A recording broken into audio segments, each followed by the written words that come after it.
So next topic हम लोग start करेंगे ऑपरेंट कंडीशनिंग पर एक कॉग्निटिव पर्सपेक्टिव।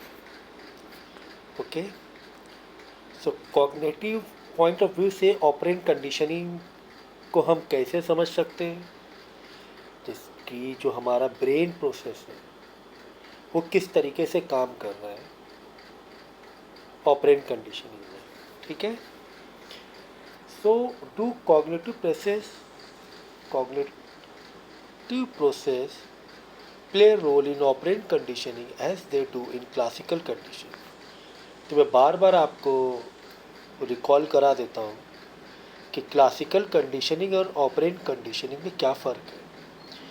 क्लासिकल कंडीशनिंग में स्टिमुलेशन पहले दिया जाता है, पहले इन्वायरमेंट तैयार किया जाता है, मोटिवेशन किया जाता है, उसके बाद उसका रिज़ल्ट मिलता है।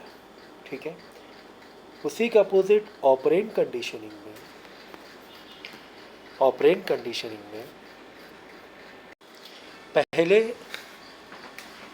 रिज़ल्ट मिलता है, उसके बाद मोटिवेशन होता है इन ऑपरेंट कंडीशनिंग। ठीक है, तो यहाँ पे ये बात हो रही कि do cognitive process play role in operant conditioning as they do in classical conditioning। This continues to be point on which psychologists disagree। तो साइकोलॉजिस्ट डिसएग्री किस पॉइंट पर है कि जिस तरीके से कॉग्निटिव प्रोसेस ऑपरेंट कंडीशनिंग के लिए होता है, क्या सेम तरीके से क्लासिकल कंडीशनिंग में होता है? नहीं।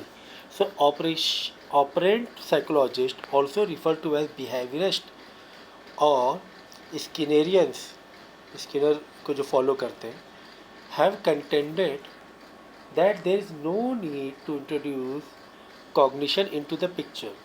तो ये मानना है ऑपरेंट साइकोलॉजिस्ट की ज़रूरत नहीं है कि कॉग्निटिव प्रोसेस से समझा जाए किसको, ऑपरेंट कंडीशनिंग को।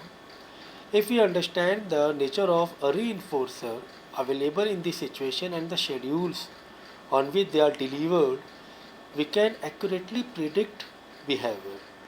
But many other psychologists believe that no account of operant conditioning can be complete without attention to cognitive factor।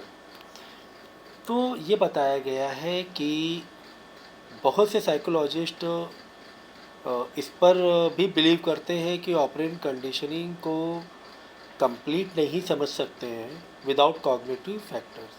लेकिन काफ़ी जो साइकोलॉजिस्ट हैं उनको लगता है कि कॉग्निटिव प्रोसेस में जाने की ज़रूरत नहीं है to understand operant conditioning behaviour.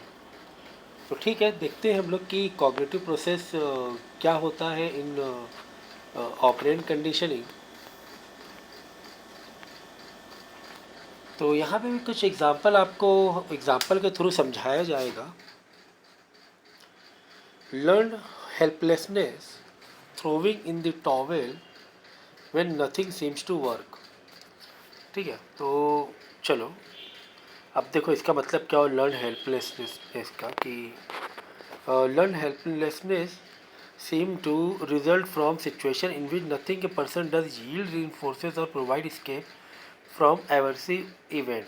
aversive event जो वो events होते हैं, ये पैराग्राफ, ठीक है, वो events होते हैं जहाँ पर you don't like the situation, you don't like the environment and you want to escape।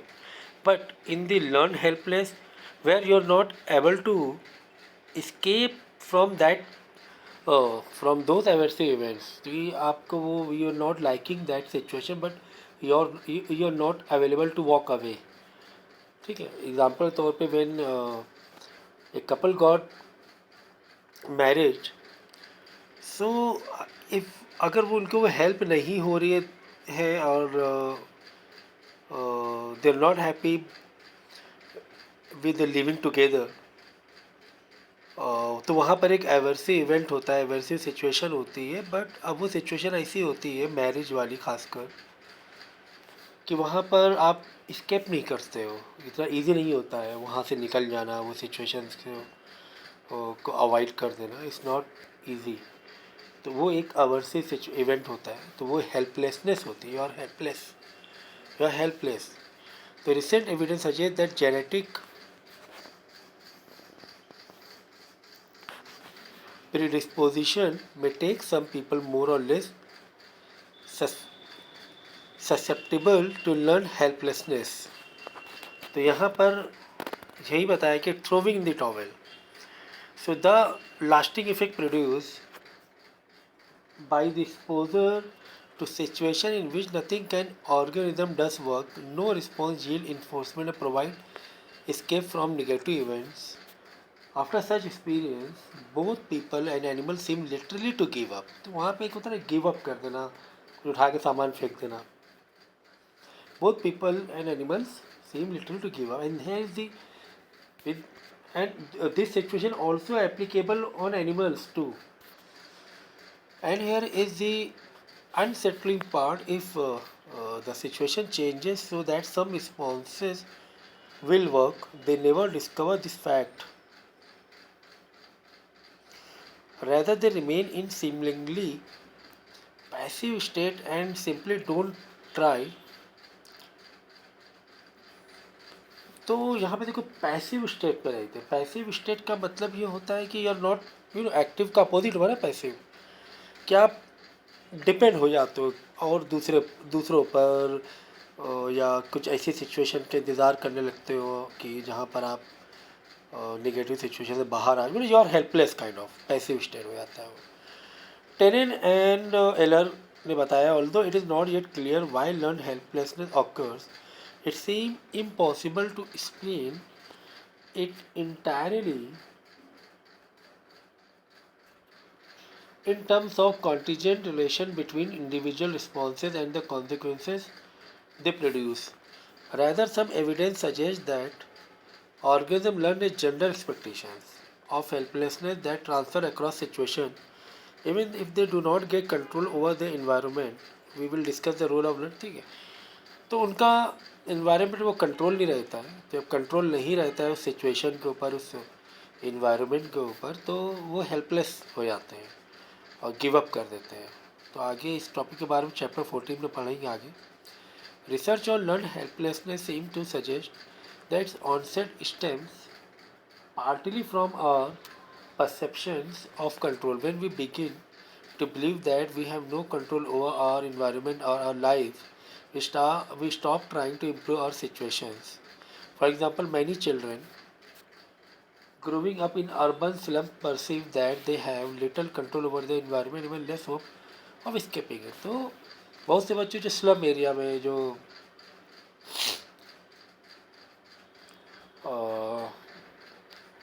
Area जो है ना, जहाँ पे गरीब बच्चे रहते हैं या झोपड़पट्टी हो गई, तो स्लम एरिया बोलते हैं, तो उनको वो वहाँ से नहीं निकल सकते उस इन्वायरमेंट से, क्योंकि वो हेल्पलेस है वहाँ पर। They can't do much, they don't have situation under their control. So as a result of learned helplessness, they may simply resign themselves to a life time of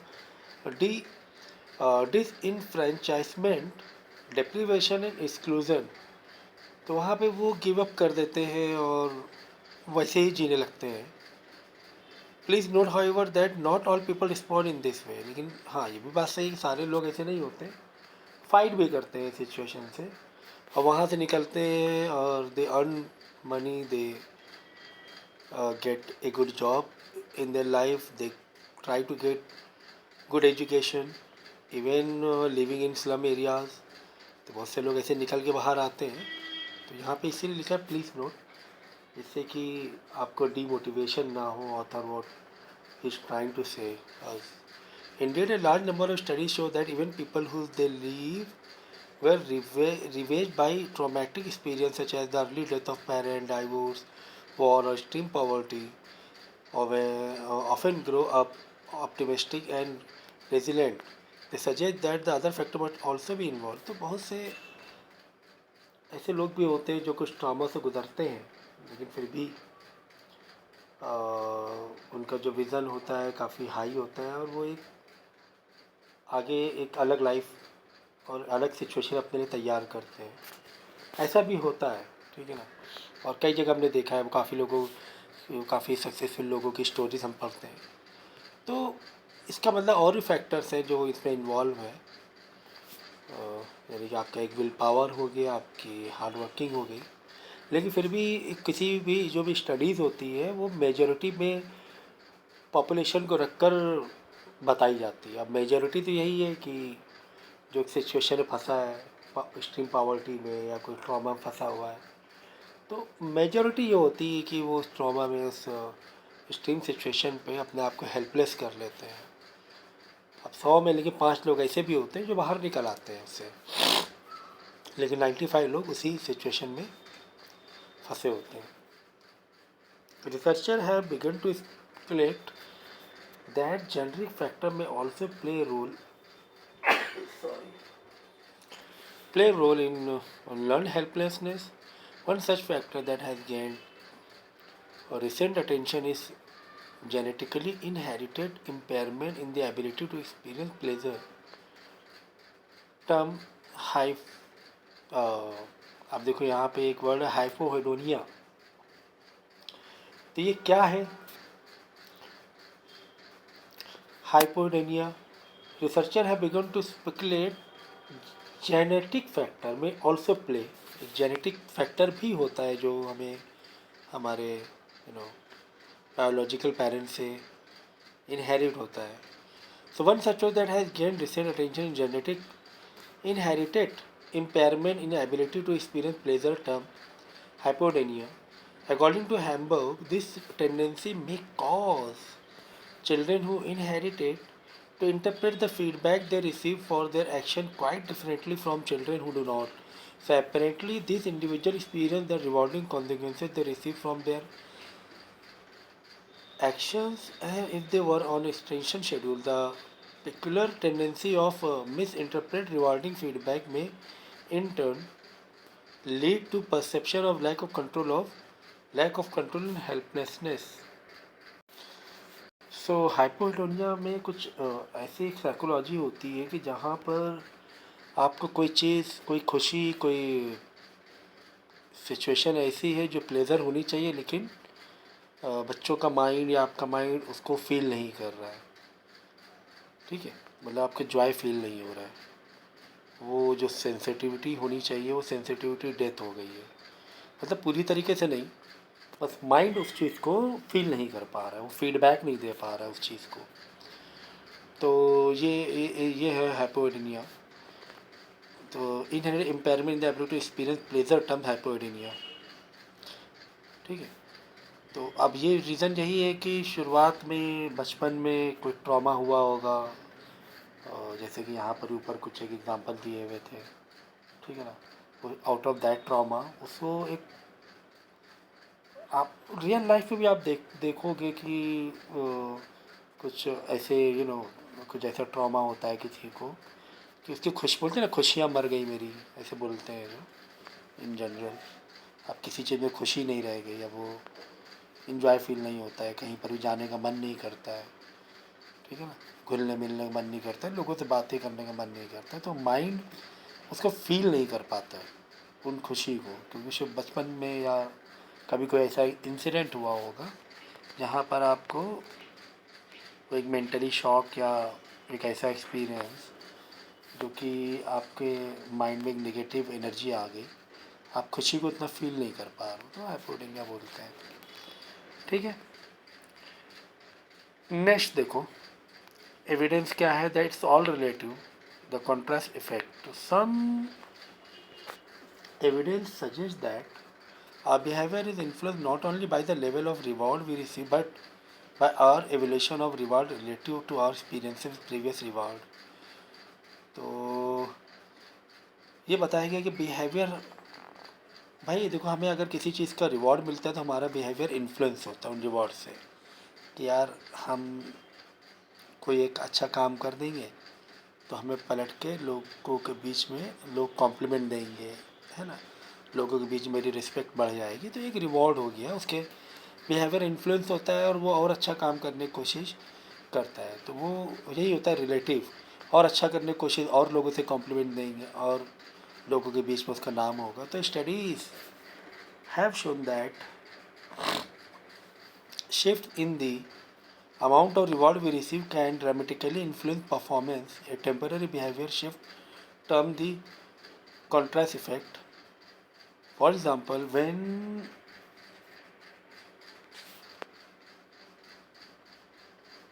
in laboratory animals are shifted from a small reward to a larger reward, there is an increase in their performance to a level greater than that subject constantly receiving the larger reward. The increase is known as a positive contrast effect. Conversely, when subjects are shifted from a large reward to smaller reward, their performance decrease to the level। ठीक है, तो इस paragraph में यही पूरा बताया गया है कि जिस तरह जितना हमें रिवॉर्ड मिलेगा हमारा परफॉर्मेंस भी उतना अच्छा होगा। फॉर एग्जांपल कोई जॉब है, किसी जॉब में हमें प्रमोशन मिला, हमें सैलरी में क्या हुआ, इंक्रीमेंट मिल गया। जैसे सैलरी में इंक्रीमेंट मिल गया, पहले सैलरी थी 50K, अब हो गई 70K, तो हमारा परफॉर्मेंस भी उतना अच्छा हो जाएगा, हम अच्छा परफॉर्म करेंगे और मोटिवेटेड हो जाएंगे। तो एनिमल से भी यही चीज़ है कि अगर एनिमल से कोई काम कराया हमने और उसको खाना दिया, ठीक है, तो जो हमारे डोमेस्टिक एनिमल होते हैं या ट्रांसपोर्टेशन में एनिमल यूज़ होते हैं, तो उनकी भी साइकोलॉजी यही होती है कि हम काम करेंगे, हम जो भी इसको काम दिया गया है कहीं पे कैटल में यूज़ हो रहा है वो, ठीक है, तो उसको हम लोग उसको काम होने के बाद ही उसको खाना दे रहे हैं, तो एक पैटर्न तैयार हो जाता है। जब वो पैटर्न तैयार हो जाता है तो वो एनिमल उसी हिसाब से काम करने लगता है, ठीक है ना, उतना उससे हम काम लेते हैं। We can say like that. आप देखते हो घोड़ा गाड़ी देखते हो, कितना देखो उस पर सामान लादा जाता है, डोंकीज होते हैं उस पर कितना सामान लादा जाता है। तो वो काम इसलिए करता है कि वो एक पैटर्न उसके माइंड में तैयार हो गया कि इसके बाद हमें खाना मिलेगा, मतलब एक रिवॉर्ड मिलेगा। तो हर जगह ये साइकोलॉजी है, तो बहुत कॉमन साइकोलॉजी है कि जितना ज़्यादा हमें रिवॉर्ड मिल रहा है तो हमारा मोटिवेशन उतना अप हो रहा है और हमारा परफॉर्मेंस है ना बढ़ेगा, और जैसे हमें रिवॉर्ड कम मिलेगा तो परफॉर्मेंस हमारा डाउन हो जाएगा। अब टोलमैन्स का कॉग्निटिव मैप क्या है, क्लासिकल स्टडी क्या कहती है, history of psychology. Finally, evidence suggests that the cognitive process play important role learning among the animals as well as in classic study by Tolman Honzek. Rats were trained to run through the complicated maze. One group, the reward group, receiving a food rewarding gold box at the end of the maze on each their daily trial. तो rats को कुछ काम दिया गया और उसके बाद उसको रिवॉर्ड मिल रहा है, फूड मिल रहा है।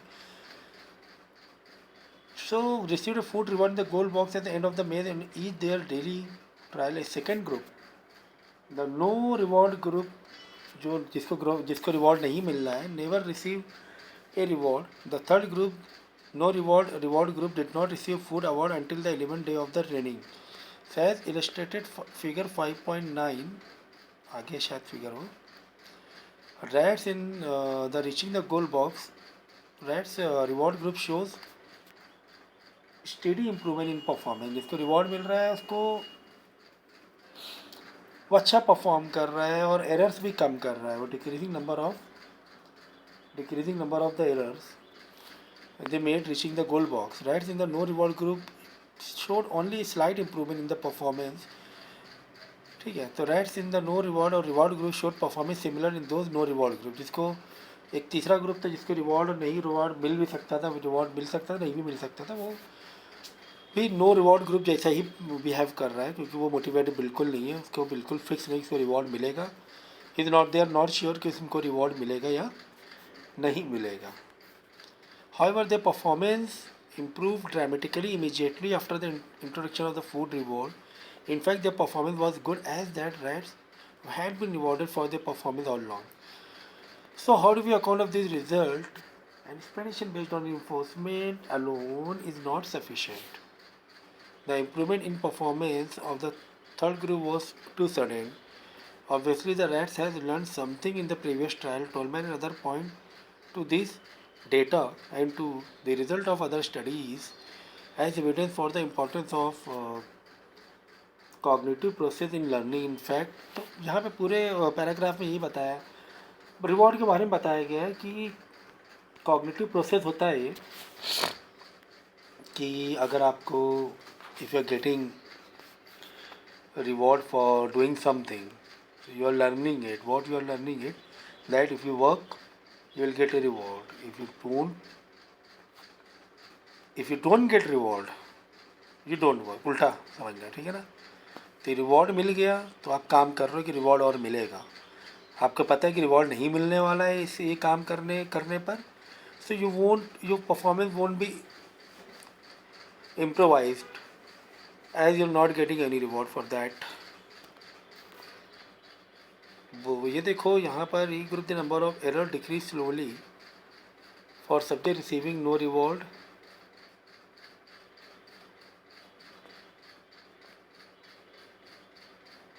When reward are given following no reward error decrease dramatically. तो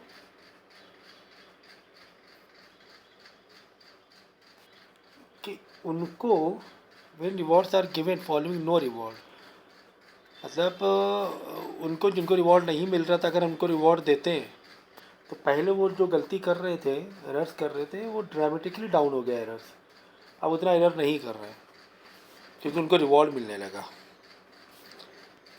फिर देखो ये वाला पॉइंट, ओहो भाई ये बड़ी दिक्कत है इसमें।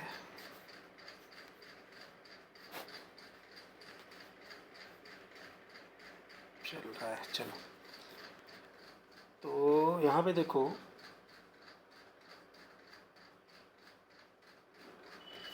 क्या दिया हुआ है कि number of errors decrease rapidly for subject receiving reward, ठीक है। तो एक ग्रुप है जिनको रिवॉर्ड पहले से मिल ही रहा था तो वो तो एरर्स उनके बहुत ही कम एरर्स कर रहे शुरुआत से ही, ठीक है।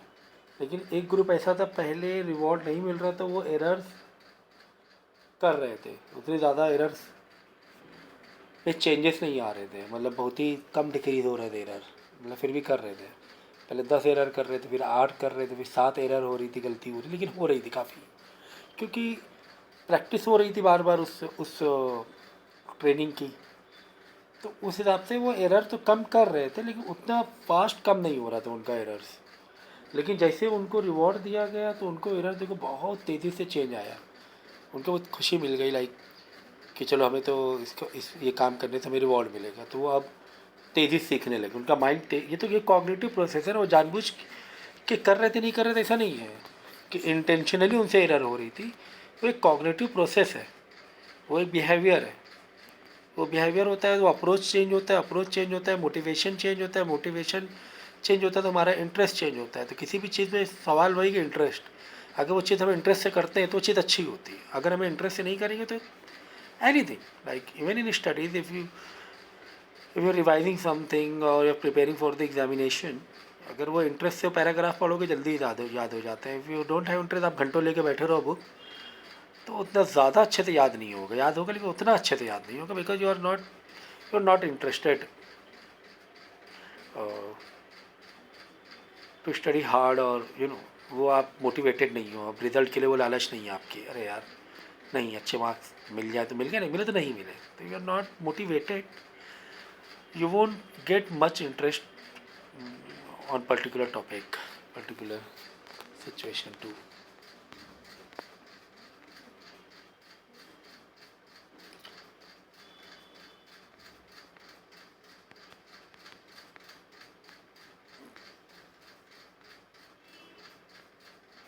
चलो बाकी टॉपिक नेक्स्ट लेक्चर में कवर करेंगे।